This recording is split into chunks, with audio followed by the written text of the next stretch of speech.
Modalidades de ensino. Parte 3. Características curriculares e diretrizes. Eu não gosto de falar de leis, mas a gente sempre fala de leis. A gente precisa falar das leis. Por quê? Porque elas me dão suporte das decisões que eu tomo, principalmente na área da educação e principalmente numa formação a nível de graduação, pós-graduação, enfim. Né? Eu preciso saber o mínimo necessário, o embasamento mínimo necessário que está colocado. Como que isso funciona? Vejam o esquema que eu trouxe para vocês. Nós temos a LDB, que para nós educadores é a lei maior. Claro que antes dela vem a Constituição. A LDB é a Lei de Diretrizes e Bases da Educação. Baseado na lei, nós temos o CNE, que é o Conselho Nacional de Educação. Ele que trabalha diretamente entre a LDB e as determinações que ela faz. E o Conselho Nacional determina as diretrizes curriculares nacionais. O que nós e os nossos alunos vamos trabalhar, pelo menos de forma oficial, dentro das escolas. O que o aluno precisa minimamente saber para dar partida aos seus estudos específicos e aos seus conhecimentos. Né? Então, exemplo disso é ler e escrever, e os cálculos básicos, conhecer a sua região, enfim, isso vai se ampliando conforme a formação do seu aluno. Porém, agora eu falando com vocês, me veio uma coisa assim, a gente fala assim, ler e aprender, ler e escrever é o mínimo necessário. Quem trabalha ou quem conhece escolas públicas e escolas privadas sabe que o trabalho de ler e escrever é diferente nessas redes. E o resultado do trabalho também é diferente. Eu não vou dizer se é positivo ou negativo, tá?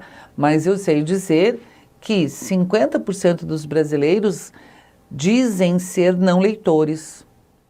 Né? Em alguma pesquisa, eu não lembro agora qual, mas a gente pode ver isso na internet qualquer. Mas eu vou falar assim, metade dos brasileiros, se você perguntar, você é um leitor? Ele vai falar que não. Daí eu penso, o que é ler e escrever?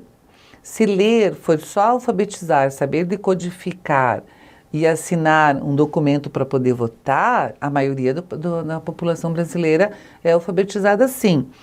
Mas em relação ao letramento, ao você ler um livro, ler um texto, entender isso e pensar sobre modificar a sua vida depois da leitura. É claro que eu sou professora de língua portuguesa, é minha área, né? Então eu consigo transitar assim bem nesse pensar. Mas o direito que as pessoas têm não é só de serem alfabetizadas, não é só de codificar, juntar letras e assinar o nome, mas sim ler um texto, que a gente chama de letramento, entendendo esse texto, criando uma opinião e podendo argumentar com outros com base nisso. Isso é ser cidadão. Ai, que coisa chata ler lei. É chato ler lei. Bula de remédio é chato, mas a gente tem que ler, eu leio. É preciso ler bula de remédio. Por quê? Porque de repente você vai tomar, você vai ter algum efeito colateral, você precisa conhecer o que está escrito lá, né? A Bíblia, se você for ver, é uma leitura bem densa, bem complicada. Você tem que fazer interpretações da Bíblia, né? Por isso que padres, pastores leem e depois explicam. São textos complicados, complexos, difíceis, mas têm que ser vistos. Vamos falar das diretrizes curriculares nacionais. Elas são leis que determinam metas e objetivos a serem esquadrinhados em cada curso. Os DCNs buscam promover a equidade de aprendizagem, definindo conteúdos básicos para todos, tá? Então, nós temos diretrizes curriculares nacionais para a educação infantil, para o ensino fundamental, para o ensino médio, para a formação de professores. E esse documento, ele não é um documento pronto e acabado. Ele é um documento que está sendo construído, está sendo modificado. Então, é sempre bom a gente com acesso à internet, buscar lá os atualizados, quais são os últimos, quais são as novidades. E eles também não têm uma determinação, o aluno tem que aprender isso, aquilo. Não, é diferente, é assim, o aluno tem que sair com esses objetivos atingidos, ele tem que ser capaz de fazer isso, aquilo, é bem interessante. Os currículos do ensino fundamental e médio devem ter uma base nacional comum. Então, o ensino fundamental e o ensino médio do primeiro ano, o nono ano e o ensino médio depois, tem que ter uma base nacional comum. Por exemplo, língua portuguesa, matemática. Todos os currículos têm que ter a base nacional comum. Tem outras disciplinas, né? Mas tem que ser comum. Se isso não for feito, nós não estamos cumprindo a lei. Normalmente isso é feito sim. Bom, o estudo da língua portuguesa e da matemática, o conhecimento do mundo físico e natural e da realidade social e política, especialmente do Brasil. O ensino de arte constituirá um componente curricular obrigatório. E aqui, meninos, é legal a gente acompanhar, né? Vocês devem fazer isso, mas é sempre bom chamar a atenção. Acompanhar as brigas que tem, eu acho bem legal isso. Então, os professores, normalmente, ou as escolas, as academias voltadas para a arte, vão lá exigir o seu espaço. As pessoas têm que saber arte, sim. As pessoas voltadas para a área da ciência, da filosofia, da sociologia, das letras, as pessoas ficam brigando, os órgãos ficam brigando para ter seu espaço. Por quê? Porque a gente sempre quer que o outro leve o melhor da gente. Vamos fazer essa reflexão que é bem importante. Olha lá no meu olho, vamos lá. Quando uma coisa é boa para mim e eu gosto daquilo, a tendência é eu querer que o outro siga e queira aquilo. Eu acabei de fazer isso falando da língua portuguesa.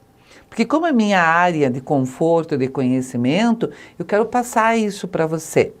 Então, acredita-se que a pessoa, para ter uma formação completa, tem que ter conhecimento da arte, da filosofia, da ciência, da matemática, das diferentes áreas do conhecimento, né? E essa briga, entre aspas, é bem interessante. Educação física, língua estrangeira. Então, são conteúdos que saem, entram e ficam, será que precisa, será que não precisa? Era estudos sociais, agora história, daí tira a filosofia, põe a filosofia.